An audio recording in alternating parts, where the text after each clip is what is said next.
Umaga po. Isang magandang umaga sa lahat ng mga Pilipino na naghahanap ng pag-asa sa bukang liwayway. Huwag kayong magalala. Lagi po ah, meron tayong tinatawag na pag-asa. At yung pag-asang yan ay hindi po yan mawawala. At sa ngayon, unti-unti na itong mauulit po yung tinatawag na kasaysayan. Ang kasaysayan na tinutukoy ko na maulit ay yung kasaysayan na kung saan ang pagpatay kay Ninoy Aquino. Binaril po siya habang papababa siya sa hagdanan ng eroplano galing sa Amerika. At may isa sa dinamidaming mga pasahero na kasabay ni Ninoy Aquino, may isang tao doon na nakita niya kung sino ang bumaril. At hindi nga niyang makilala ang tao kasi nakatalikod, pero sundalo. Naka-uniforme na sundalo at hindi si Galman. Kasi ang ginawa nila, tinuro nila, mayroon silang fall guy na nilabas na ay nilagay na si Galman. Pretty boy, mayroon ka pang detalye doon sa message mo sa akin? Baka marami ka pang detalye, bigyan mo po ako. So ngayon, itong sinasabi ko na maulit, bakit? Kasi yung babaeng yon na tinagurian sa Agraba Commission na the crying lady, na ang pangalan niya ay ito ipapakita ko ngayon, siya po ang tanging nakakita na eyewitness. Na dahil sa kanya po nasentensyahan yung mga sundalo na nag-report doon para sunduin si Ninoy Aquino sa tarmac. Yang hagdanan pa noon, hindi kagaya ng hagdanan ngayon. Hagdanan ng eroplano. So ngayon, ang style ngayon sa NAIA ay dalawang uri. May tube o di kaya kung walang tube, susunduin ng bus ang mga eroplano. Yan po ngayon.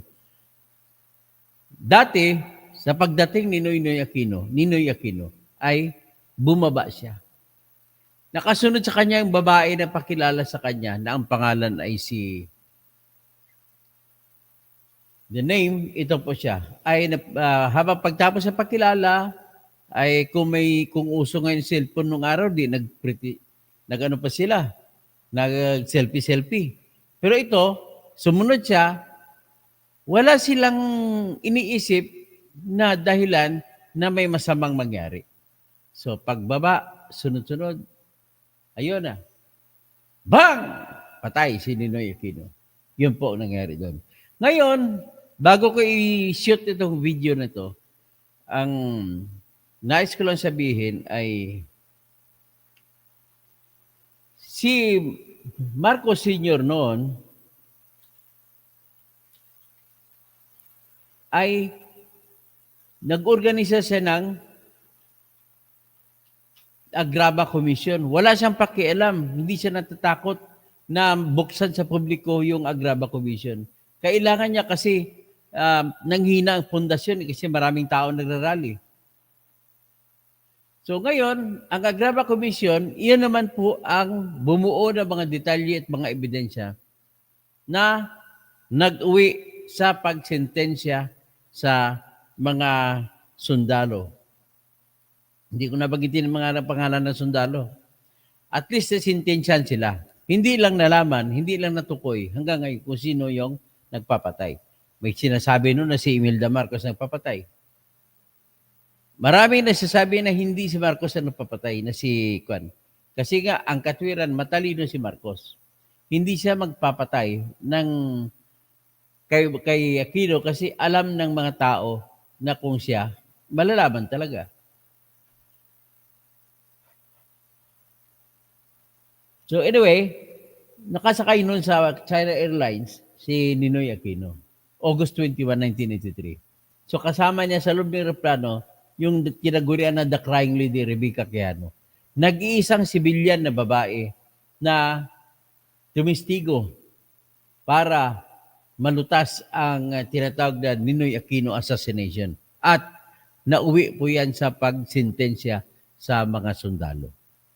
Okay? At least, yung mga talagang aktual na pumatay ay nasintensyahan. Ang hindi lang dyan nasintensyahan kung sino talaga mastermind. Yun na lang po. Pero tingin ko yung mastermind niya napatay na eh. Tingin ko pas mastermind. Tingin ko lang yun ha. Si Danding Kuhang ko. Tsaka kasama diyan si Imelda Marcos ng plano. Yan tingin ko. Pero si Marcos nongka. Kasi unang-unang pinatay lang na tao niya si Julio Nalundasan lang. Pero si Kwan, hindi niya pinatay si Ninoy Aquino. So all walks of life vlogs ha. Si Andy Jadja Rojas. Oh, good morning. Si Pretty Boy, good morning. So ito ngayon ipapakita sa riwain natin yung nangyari nung pagbaba ni Ninoy Aquino. Binaril siya, nakita ng babaeng ito. Play natin po. Si Rebecca. Yan, puto. Nakilala siya bilang Crying Lady, ang tanging sibilyan na Jonas Baba, nakita kung batang-bata paano ko. at sino ang pumatay kay Ninoy Aquino pagbaba ng eroplano noong August 21, 1983. Pagkatapos ng maraming taon, muling humarap sa publiko si Rebecca Quijano para panindigan ang testimonya niya noon. Mula sa Los Angeles, California, exclusive nagpapatrol North America Bureau Chief Jing Reyes. 32 anyos na businesswoman si Rebecca Quijano noon. Magulo ang buhay nang maging saksi sa isang krimen. Ay, humalik pa siya August kay 21, Kay Ninoy. 1983, kasabay ni Quijano sa China Airlines flight si dating senador Ninoy Aquino. Lumapit ako sa kanya. So, I introduced myself and I asked him, sabi ko, Senator, hindi ba kayo natatakot umuwi? Hindi siya sumagot. And he just smiled at me. Ayon kay Quijano, sumilip siya sa bintana nang bumaba si Ninoy sa eroplano.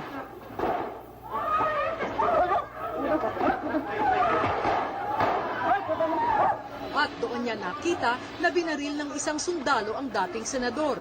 Dinumog ang Sandigan Bayan noong Mayo 1985 nang magbigay ng testimonya si Quijano. Iyon ang kaisa-isang civilian Grabe, eyewitness ah. account tungkol sa pagpatay kay Mauulit Ninoy. yan si Gutesa. First soldier used a long gun or a short gun? Shotgun, Justice. Naging hysterical ako, umiyak ako. So until now, hindi mo pa rin maisip yung parang, bakit gano'n na sila ang dapat mag-protect kay Ninoy, silang pumatay sa kanya. Nakilala si Quijano bilang crying lady dahil sa pag-iyak niya habang lumalabas sa eroplano matapos ang patayan. When I was about to tell the press kung anong nangyari, kasi tinatanong nila ako, ito na nga may lumapit sa akin na si Colonel Tigas at saka yung isang kasama niyang nakabarong. And then, ginawa ni Tigas, binulungan niya ako na huwag maingay kung hindi mapapahamak ako.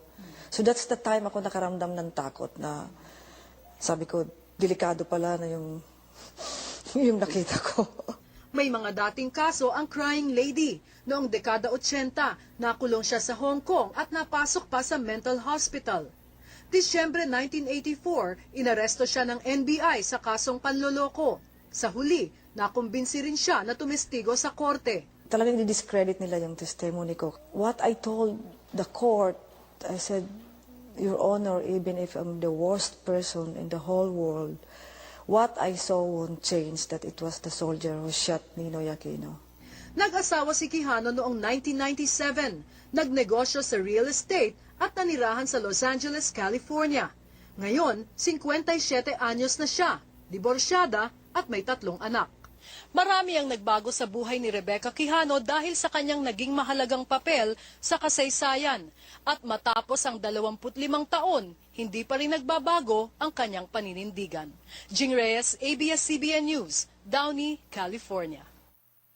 So, yun ang yun yung nangyari noon. So, yan na natin. So, ngayon, i-play ko naman, may katulad siya ngayon, kalintulad niya si Gutesa. Kasi si Gutesa, personal niya rin nakita yung pagsagawa ng krimen. Na kumbaga, kitang-kita niya, kasi hindi lang kitang-kita niya, binibit-bit pa niya yung pera. At personal niyang tinanggap at personal niyang dineliver doon sa mga salarin. Ang una na salarin na personal niya nakita ay si Saldico, tinatanggap niya doon yung pera, mali-maleta. At kada linggo, hindi bumababa sa 15 maleta yung tinatanggap nila. Pagkatapos, ang pagbatanggap nila ay i-deliver doon sa kasunod. Doon pala sila sa bahay ni Kwan, dinitalye pa niya ng bahay ni Saldico ay sa number 28, Ladybug Street Corner, Dragonfly, doon sa loob ng Valle Verde 6. Kung titingnan mo sa Google Map, yung address na yan ay clubhouse. Clubhouse, kumbaga, ang nagkokontrol ng clubhouse pala sa Valle Verde ay si Saldico. So, dadalhin doon sa bahay niya doon sa Shangri-La, sa may BGC. Sa 56th floor, kung saan andun yung penthouse, pinakatop yan, pinakatuktok, ay dinala roon yung mga pera at ang iba ay binababa, idinadeliver sa bahay naman ni Martin Romualdez na ang unang delivery point ay nandun sa number 40 McKinley Street, Forbes Park, Manila. Nang mga bandang huli, nag-deliver na sila doon na sa number 90, Nara Street, sa loob ng Forbes Park, Makati. At yun po ay bahay dati ni Michael Yang na binili naman ni Romualdez. Tapos from there, lumipat sila sa Aguedo na sila nag-deliver sa may Malacanang, katabi na ng Office of the President. Bahay rin yun ni Martin Romualdez. So doon na sila, kita mo ng connect-connect. Yan ang sinasabi na personal nakita ni Gutesa. Matindi kasi siya mismo nagtatrabaho para kay Saldico. Tapos siya mismo isa nag-deliver papunta sa bahay ni Romualdez. Sapat na po yun yung imungkwan niya, yung testimonya niya para tindigan at mananalo at masentensyan si Saldico at saka si Romualdez. So ngayon, kung ikumpara mo, nag-iisang testigo lang siya na gano'n na mapipindan mo talaga yung ulo. Pero may iba pang ulo na hindi mo mapipindaw. Kaya darating na yan ang ebidensya. Lalakad kahit mabagal man, ang lakad ng ebidensya, aabot din yan. Sabi ka nga, ang prosesyon kahit gaano man kahaba, sa simbahan pa rin ang uwi. So yun, ang ebidensya na makukuha mula sa testimonya ni Gutesa ay madadagdagan pa yan ng ibang ebidensya na kasama niya mga Marines, kasama niya ibang mga sundalo, mga pulis na SAF. Sigurado ako, aakyat yan, tatayo yan, papasok at titistigo para doon pupunta na kay BBM. Ang kasunod yan, si Sandro Marcos. Tapos Sandro Marcos, kay BBM na yan pupunta. Ganun po ang takbo niyan. Kaya nga, ikaw, anong analysis mo nito, Mr. Engineer Romulo Ison? Anong analysis mo nito? Diyan sa Taguig, mga kaibigan natin. Pero ito po ang nakikita ko. So, para mapatunayan natin, isariwain muna natin yung testimonya ni Gutesa.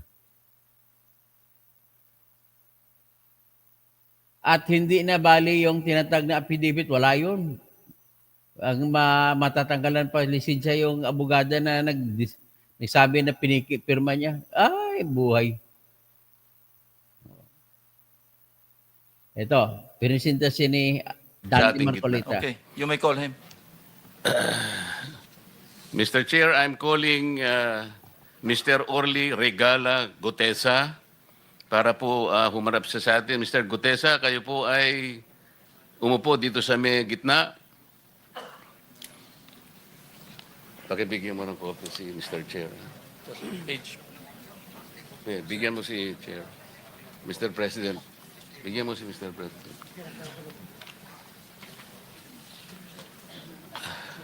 Yan, si Marine Sergeant. Manatili ka muna nakatayo kasi nunumpa ka.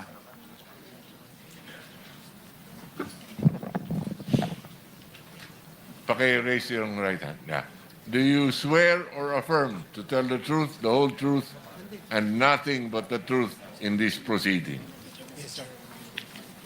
Salamat. Take your seat, please. You may proceed. You may continue. Salamat po, Mr. Chair. Mr. Gutesa, kaninang ako'y nagpapaliwanag para ipakilala kita. Narinig mo yung aking sinabi. Yes, Your Pwede mo Honor. bang i-confirm na kung ano yung sinabi ko ay yung nangyari kahapon? I confirm, Your Honor. Salamat po. At ngayon po ay hawak ko nga ang inyong sinumpaang salaysay na nung draft ito ay binasa ko. Ganun din nga po at wala namang pagbabago. At gusto ko lamang pong sabihin ninyo na mayroong pirma sa ibabaw ng pangalang Orly Regala Gutesa. Kayo po ba ang nagpirma nito? I confirm, Your Honor. At gaya po ng sinabi nyo sa akin kahapon, voluntaryo ninyong ginawa ito at wala namang namilit sa inyo. At katotohanan yan, ako nga po ay ininyayahan nyo para makita ko yung inyong salaysay. Yes, Your Honor. Ito po ipinanotaryo ninyo. Nakikita ko rin po. Totoo po ba itong notaryong ito? Totoo po, Your Honor. Okay. Ngayon, kayo na po ang magbasa para sa ganun ay marinig po ng buong kapulungan. Pwede po niyong basahin ang inyong salaysay. Maraming salamat, Your Honor. Mr. Chair. So, ito may point of lesson sa pagko-cross-exam, pagpresenta ng testigo.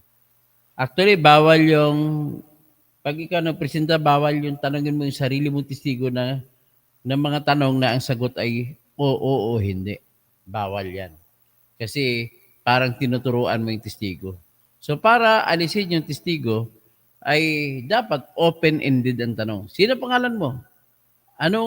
Saan ka nakatira? Mga ganun open-ended. Walang multiple choice, walang pagpilian ng magsasagot.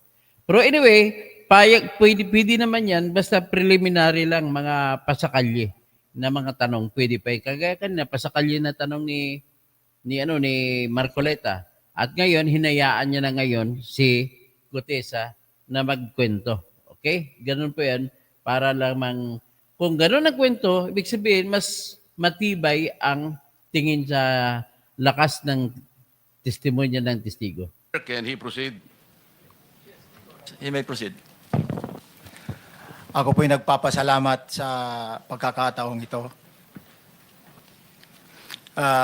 Sa Senate Blue Ribbon Committee, Senador Ping Lacson, sir. At sa iba pang member na nandito po. Ako po si Orly Gutesa, may asawa, nasa tamang edad, Pilipino. Makatapos makapanumpa na ngayon sa umiiral na batas ay nagsasaad at naglalahad ng gaya ng mga sumusunod. Ako po ay lumabas upang magsalita sa isyu na ito. Bilang isang dating sundalo, inaalay ko ang aking buhay para sa ating bansa. Sa pagkakataong ito, nagdesisyon akong magsalita at maglabas dahil ayokong maging masama ang kinabukasan ng aking mga anak, apo ko sa darating na panahon. Ayoko pong naririnig ko at napapanood ko sa pagdinig ng Blue Ribbon Committee. At ngayon ko po napagdugtong-dugtong yung naging partisipasyon ko po sa anomalya at korupsyon na ginawa at lumalabas sa hearing na ito. Yung palang pera na binubuhat namin at dinideliver mula sa masamang gawain na nagdulot ng baha na ikinamatay ng tao at imbes na gamitin ang pera sa edukasyon, medikal at programa na mapunta lamang pala sa bulsa ng mga politiko. Mabigat po sa akin magsalita dahil may pamilya ko. 4 ang anak ko, nag-aaral pa. May asawa ako at nangangalaga sa aking mga anak at marami akong kasama sa operasyon na may kinalaman sa ibabahagi ko sa inyo. Okay, marami siyang kasama ha. Lalabas yung kasama niya. Mga Marines din yun, mga special forces sa police na mga SAF. Nagtatrabaho lang po kami ng mga kasama ko mga kasama kong sundalo sa Philippine Marines, huwag sana isipin na aking mga kasama na nagtatraidor ako. Ako sa aming trabaho at pinagsamahan dahil pare-parehas kaming may pamilya at gusto lang naman naming ayusin ang kinabukasan ng bawat isa. Wala akong iniisip na kapahamakan para sa kanila, bagkos ang gusto ko lang maiayos ang kinabukasan ng bayan at lahat kami. Noong December 5, 2004, na-hire ako bilang security consultant sa Ako Bicol Party List or AKB kay Congressman Saldico. Oh, December 5, 2004. At nasimula ang duty ko kay Congressman Saldico. Bawat umaga, nagre-report ako sa BGC sa Horizon, sa Bonifacio Global City, kung saan nakatira si Kong Saldico. Tuwing may duty at detailed ako sa basura, it means itong basura,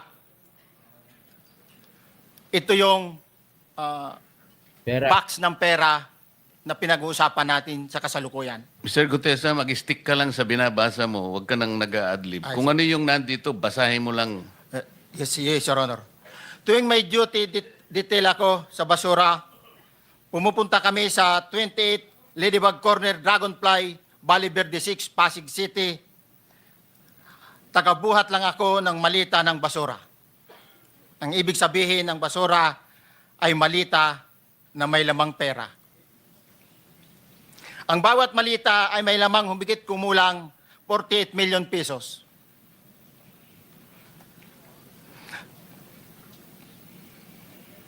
Ang bawat malita ay may post-it na nakadikit na nakasaad kung magkano ang laman ng bawat malita. Tuwing may duty detail sa basura, may pumupunta na tao na magdi-deliver ng basura at nire-receive ni John Paul Estrada at Mark Tiksay. Ang mga executive assistant ni Congressman Saldico at sila ang mga detailed sa mga ganyang activities. Ang mga nangyayari kapag duty kami sa basura, kalimitang dinadala sa bahay ni Congressman Saldico sa Valle Verde 6 at tinatanggap naman ni Mark at ni Paul. Pagkatapos naming may baba ang nasabing basura, ipinapasok sa bahay ni Congressman Saldico sa Valle Verde 6 at binibilang ni Mark at ni Paul. Alam ko na ang laman ng malita ay pera sapagkat nakita ko si Paul na binuksan ang malita at inilabas Klaro personal na nakita. Malakas yan, ang laman evidence yan. para bilangin. Ang isang ehemplo na nagdala ng pera ay si Congressman Eric Yap ng AXIS Party List. Patay kay Eric Yap. 46 na malita ang dala niya sa bahay ni Congressman Saldico sa Valle Verde 6. Pagkatapos mabilang, isinakay namin sa mga sakyan patungo sa Horizon Residence sa Taguig. At dumiretso kami sa basement upang may baba ang nasabing basura. Bago ibaba ang nasabing basura, ito, Merong napuputol sa binabasa mo eh.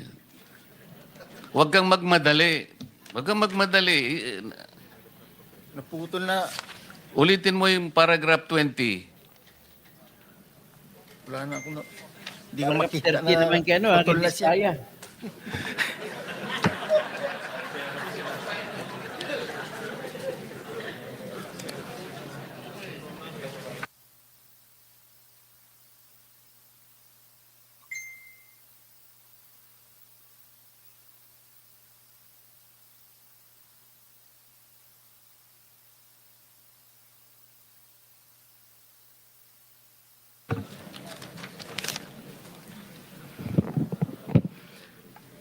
Pagkatapos, mabilang ang sinasakay namin sa mga sakyang patungo sa Horizon Residence, Taguig.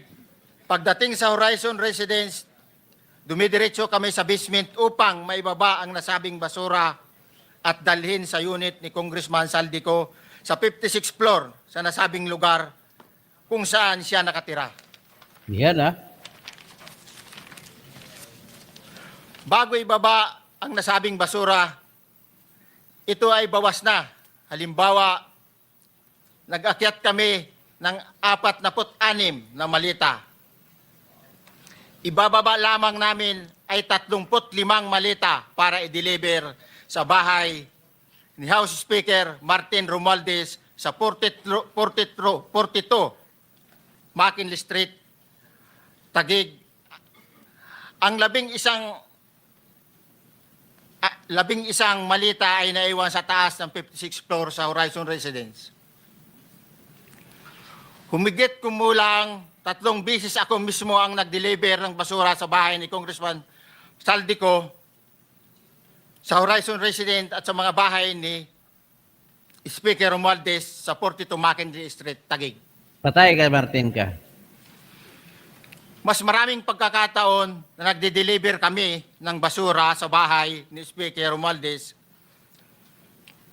at sa bahay ni Congressman Saldico dahil iba-iba kaming mga nakadetailed na close-in, backup at advance party na nagkakaroon ng rotation. Sa huli, ako po ay nagnanais na mapasailalim sa Witness Protection Program dahil alam ko po nanganganib ang buhay ko at ang aking pamilya sa ginawa kong paglalahad na ito. Sa katotohanan na ang lahat ay nilagdaan ko, ang salaysay na ito ay kusang loob at walang anumang pamimilit at bunsod lamang ng hangarin matulungan ang ating bansa.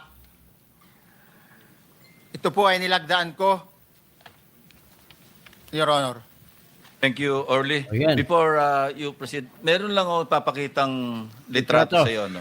Lalo pa confirm. I-confirm mo, kasama na rin si Bryce, Yan. kung yan ba Yan si Paul Paul. na binabanggit mo. I confirm, Your Honor. Yun nga po, Your Honor. Siya po. Okay, so, yeah, for the record, andito po yung litrato nung binabanggit na si Paul. Ang pilyado nito.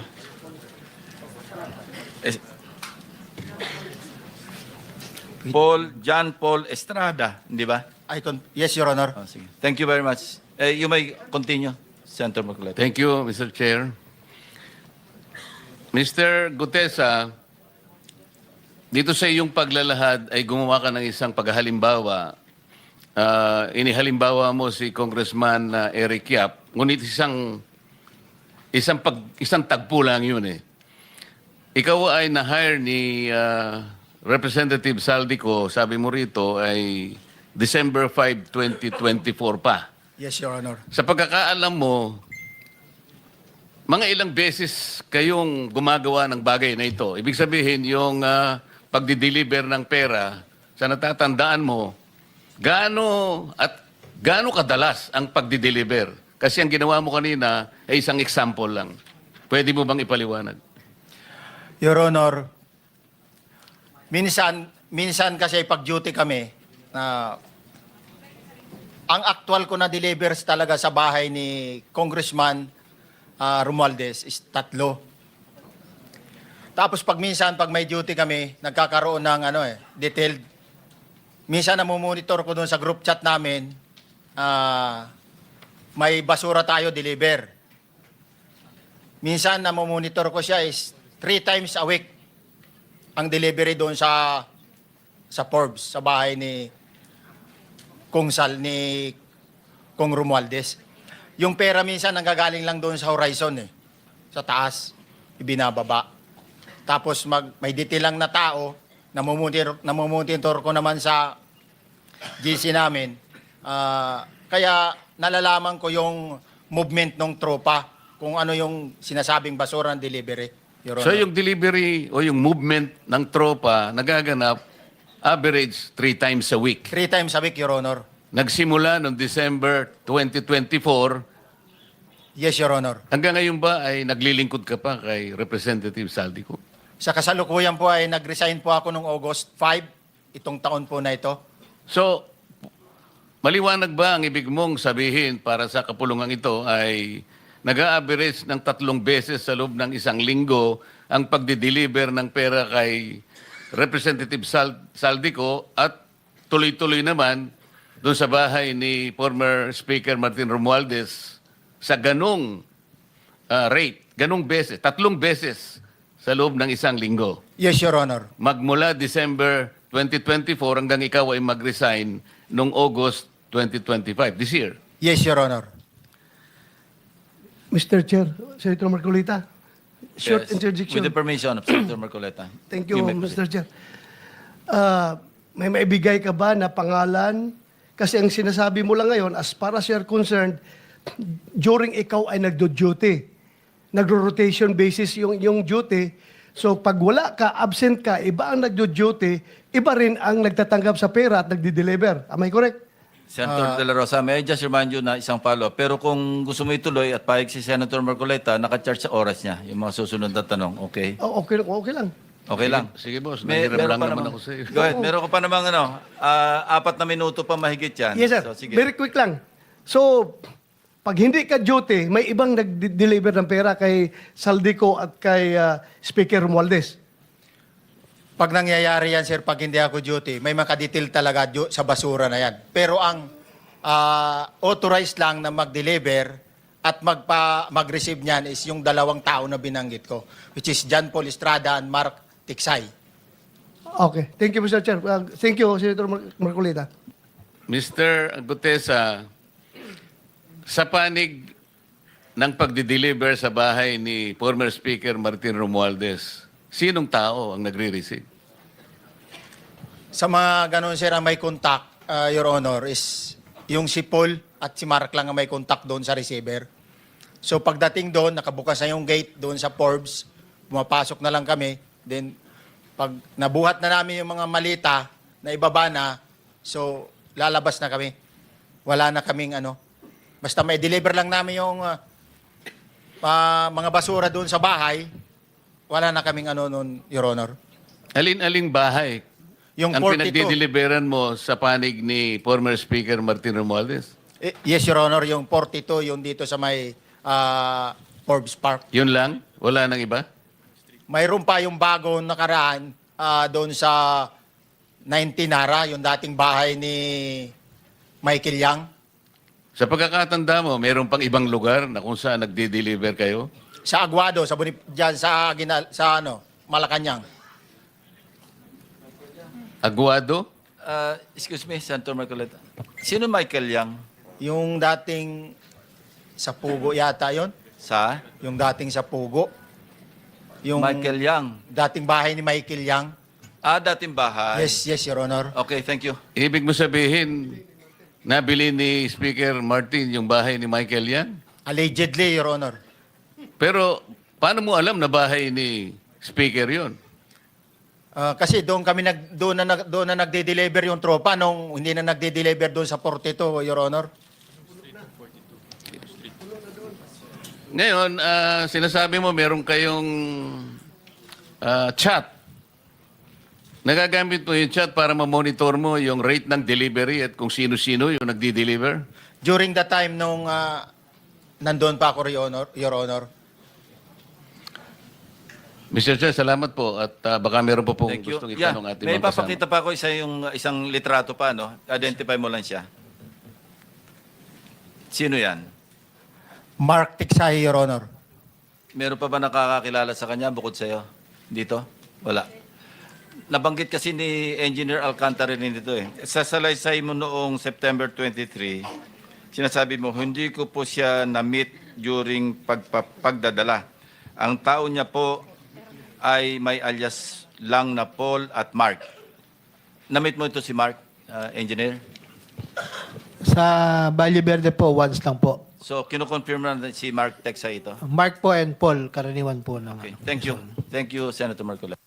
Mr. Chair, may tatanong lang po kung Yes. with the permission of Yeah, okay. Senator Marcoleta. Mr. Orly, sabi niyo po 46 na maleta na nagkakalaman po ng 48 million bawat isa. Tama po ba? Based doon po sa level nung malita na nakita ko, Your Honor. Paano po nalaman ninyo na 48 million po ang laman ng bawat isa? Kasi bawat malita po, mayroon siyang post-it na nakalagay, may sign na 48. Lahat po yun may 48. Yes, Your Honor. So, yung 46 maleta, 48 million ang laman, ay nagkakahalaga po ng 2.2 billion. Alam niyo po ba yan kung 3 times a week ang sinasabi ninyo, ang delivery?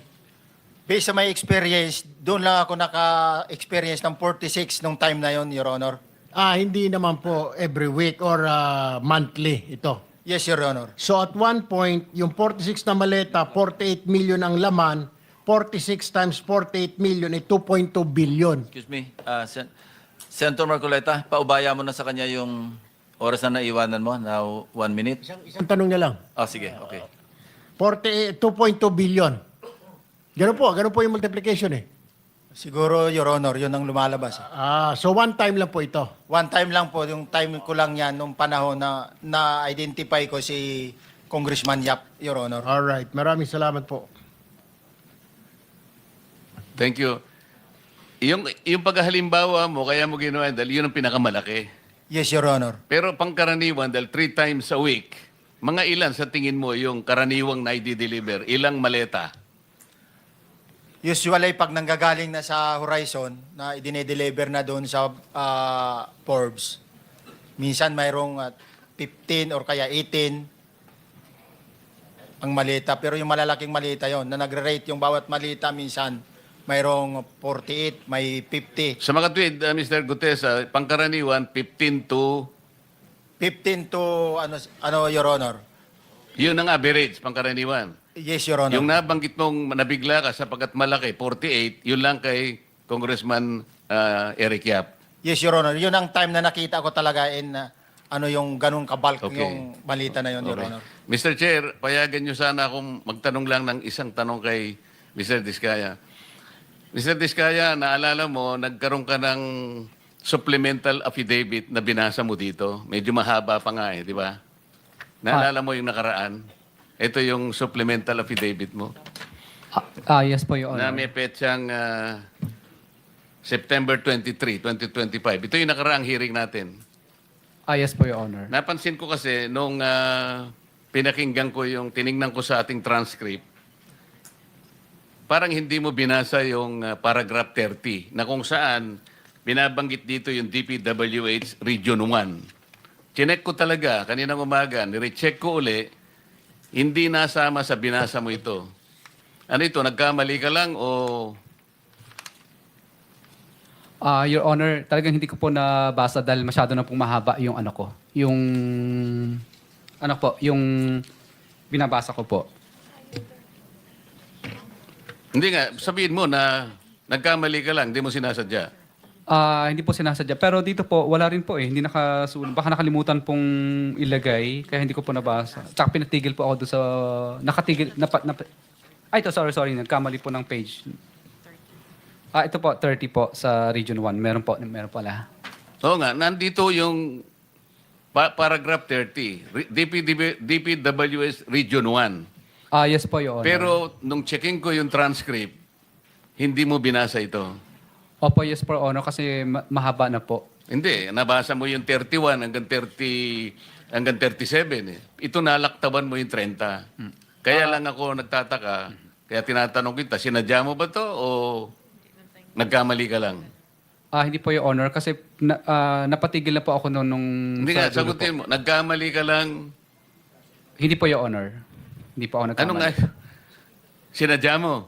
Hindi po, Your Honor. Bali, alam ko po parang pinatigil na po ako dito dahil masyado na po mahaba yung binabasa ko. Hindi, ganito, pinatigil ka, nung pagpatuloy mo, nakaligtaan mo yung number 30. Hindi mahaba pa yan eh. Nalaktawan mo siguro. Yes po, Your Honor. Yeah. Para maliwanag lang. Oo, Hindi gusto ko lang sinadyang maliwanagan kasi nabanggit ko na kanina na naimungkahi ko na sana'y tawagin din si Governor Chavit Singson. Baka ka kung may connecta doon sa ano mo, baka ka kung sinadya mo. Ngayon, kung sasabihin mong nagkamali ka lang, tatanggapin ko yon. Your Honor, hindi po ako nagkamali. Naalala po, hindi lang po nabasa. Okay. Salamat, Mr. Chair. Ang susunod po ay si Senator Risa Hontiveros. You may have the floor. Salamat po, Mr. Chair. Isa munang follow-up question kay Ginoong Gutesa. Paano nyo po nalaman na bahay yun ni Michael Yang? Kasi dati po, may mga security po na kasama na ko na dati is doon po yung bahay ni Michael Yang eh. Mga security na dati yung kasama na nung panahong iyon ay security ni Michael Yang, nung panahong bahay niya yon. Yes, Your Honor. Okay, salamat po, Ginoong Guteza. Ngayon, Mr. Chair, narinig natin kanina yung testimonya ni Yusek Bernardo na USEC for Regional Operations for Visayas NCR and Region 4B.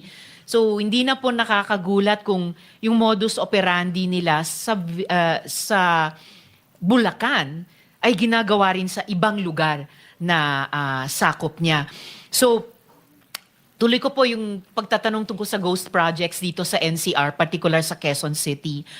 Mabuti pong marinig mula sa DPWH na inaaksyonan na rin ng department ang mga opisyal nito sa ibang lugar.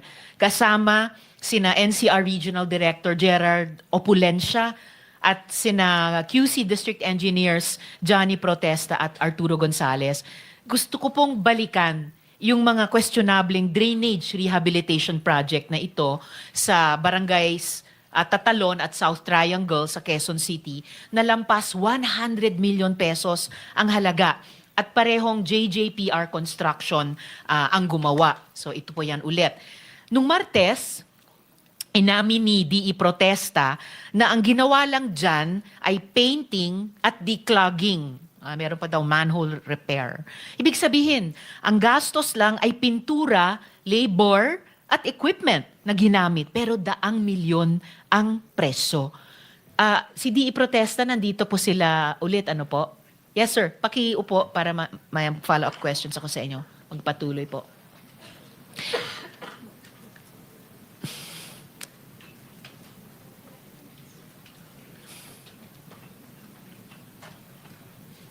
Okay, so DE Protesta. Sumangguni po kami sa QC City Engineering Office. Alam nyo po ba na ginagawa na ng LGU yung declogging ng drainage sa buong Quezon City? Yes or no lang po? No po. No!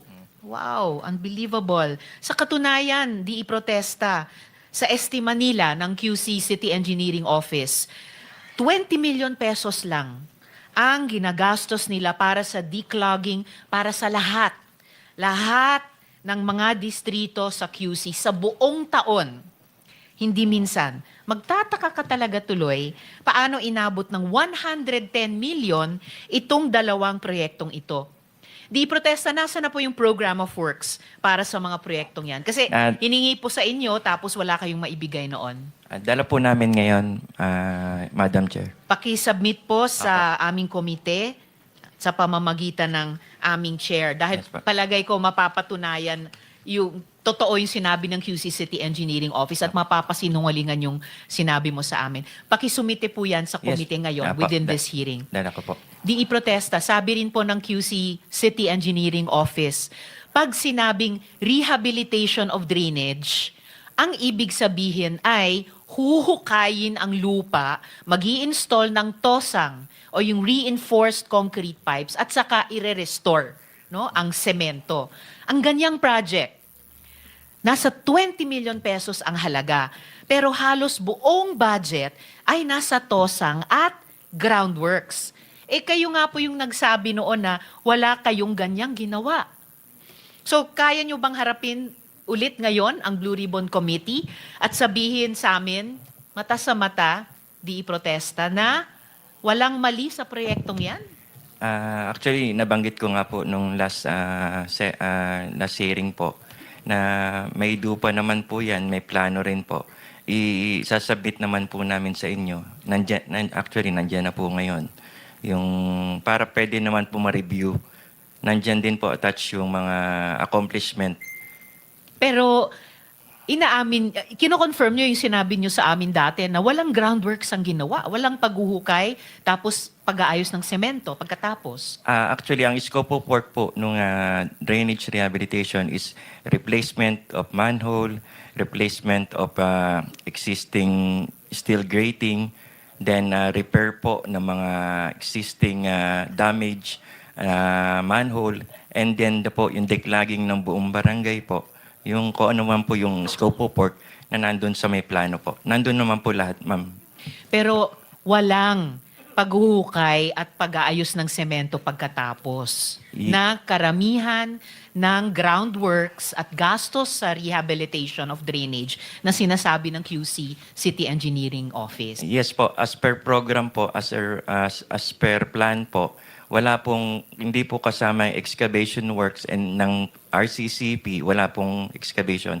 Excavation works po of manhole, a newly, bagong manhole po, and yung mga existing na manhole.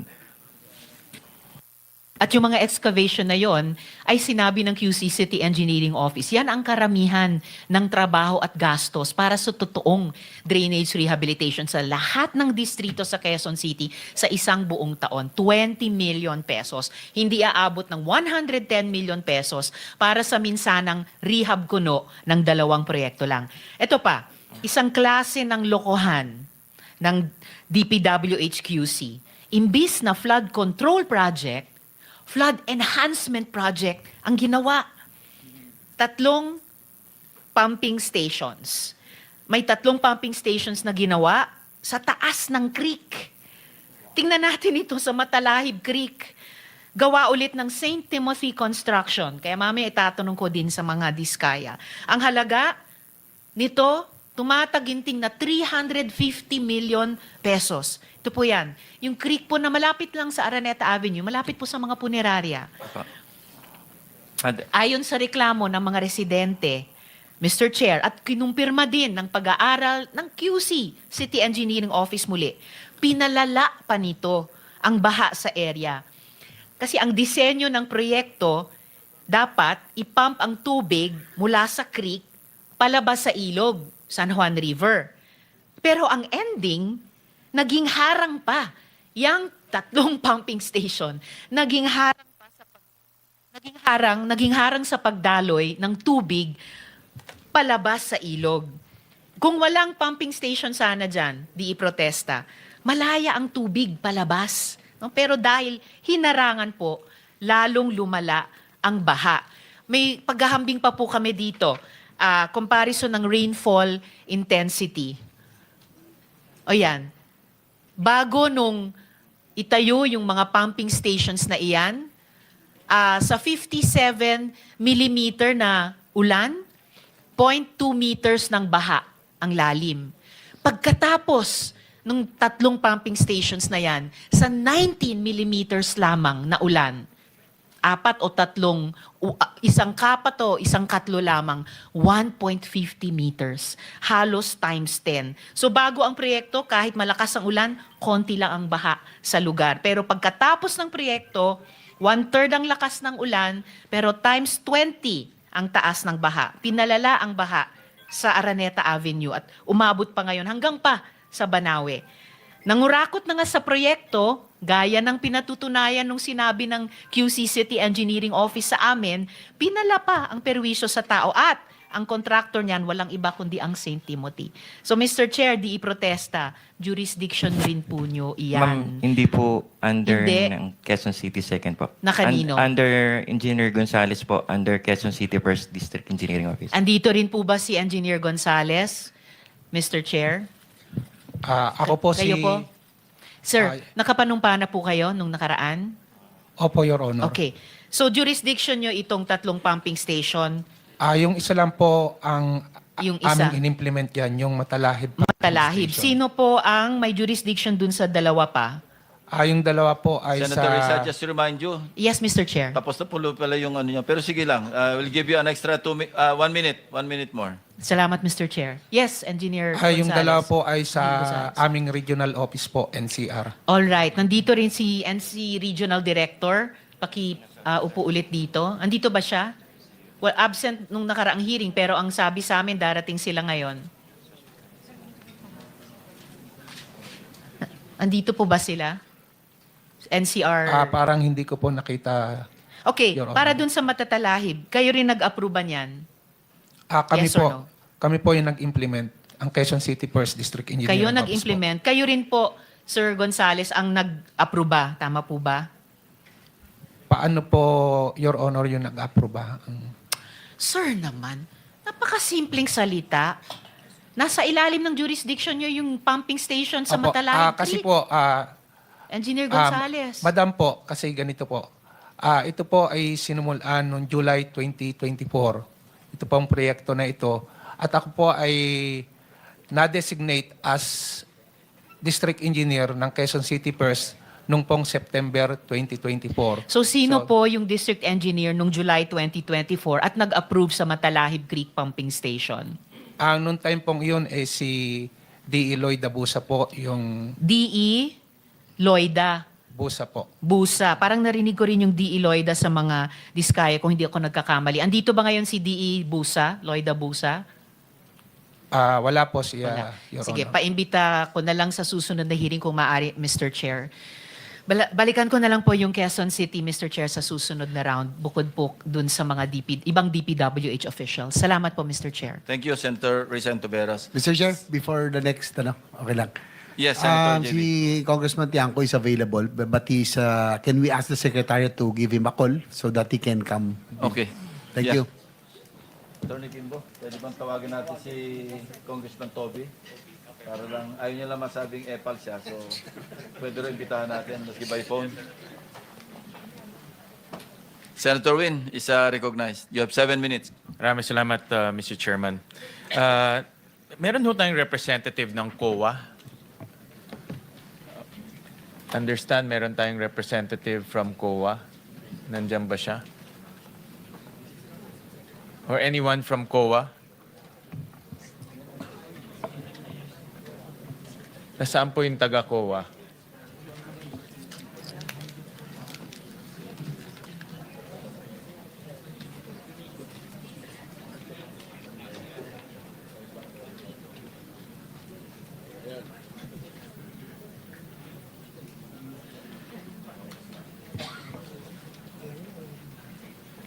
So habang nag-aday, samantala natin na at least ang klaro lang dyan is yung testimonya ng taong ito ay sapat na para masintensyan sila ni Saldi at saka ni Romualdez. So kaya nga manawagan tayo, no? Ipagdasal lang natin ito na matapos na ito. At dyan lang muna tayo, no? Kasi medyo nantok tayo.